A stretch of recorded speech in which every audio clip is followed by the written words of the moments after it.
পবিত্র রমজান এলেই বাড়ে বাজারের ব্যস্ততা। নিত্য প্রয়োজনীয় পণ্য কিনতে বাজারে ছুটছে মানুষ। কিন্তু রোজার শুরুতেই মধ্যবিত্ত ও নিম্ন আয়ের মানুষের কপালে চিন্তার ভাঁজ। কারণ অনেক পণ্যের দাম ছুঁয়েছেই নাগালের বাইরে।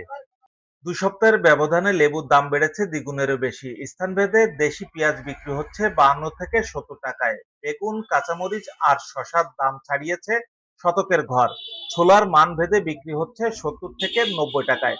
৩০০ টাকার নিচে মিলছে না ইফতারের অন্যতম পণ্য খেজুর। ব্রয়লার মুরগি বিক্রি হচ্ছে ১৯০ থেকে ২০০ টাকায়। গরুর মাংসের দরও ঊর্ধ্বমুখী। বিক্রেতাদের দাবি রমজানে সকল পণ্যের চাহিদা বেশি থাকে, তবে সেই তুলনায় সরবরাহ না থাকায় দাম কিছুটা বেড়েছে। আড়তে যেরকম কেমন সেরকম ব্যস্ত, হঠাৎ করে আড়তে আগুন বরাবর মালের দাম। রমজান মাস আসতে পারে না, মালের দাম বেড়ে যায়।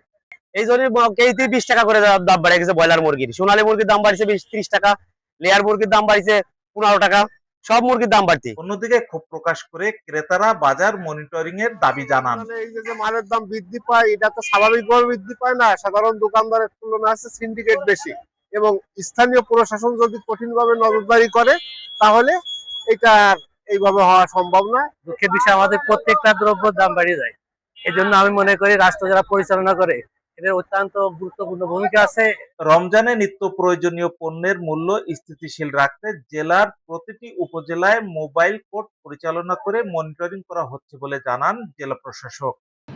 মাহে রমজান শুরু হতে যাচ্ছে। আমরা রমজান উপলক্ষে আমাদের জেলা প্রশাসনের পক্ষ থেকে প্রত্যেকটি উপজেলা নির্বাহী অফিসারকে নির্দেশনা দেওয়া আছে, তারা কিভাবে দ্রব্যমূল্যের যে মূল্য সেটা স্থিতিশীল রাখতে পারে এবং যাতে সবাই এই পণ্য মূল্য তালিকা সব জায়গায় দোকানে দিয়ে রাখে সেইটার বিষয়ে পূর্ব প্রস্তুতিপূর্বক তারা যাতে এই অনুযায়ী কাজ করতে পারে সেজন্য নির্দেশনা দেওয়া আছে।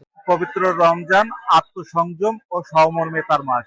এই মাসে দ্রব্যমূল্য সহনীয় রাখা শুধু প্রশাসনের একার কাজই নয়, ব্যবসায়ী ও সমাজের সবার সম্মিলিত প্রচেষ্টায় এই দ্রব্যমূল্য নিয়ন্ত্রণে আনা সম্ভব। কাজী আশরাফ, এশিয়ান টেলিভিশন, নড়াইল।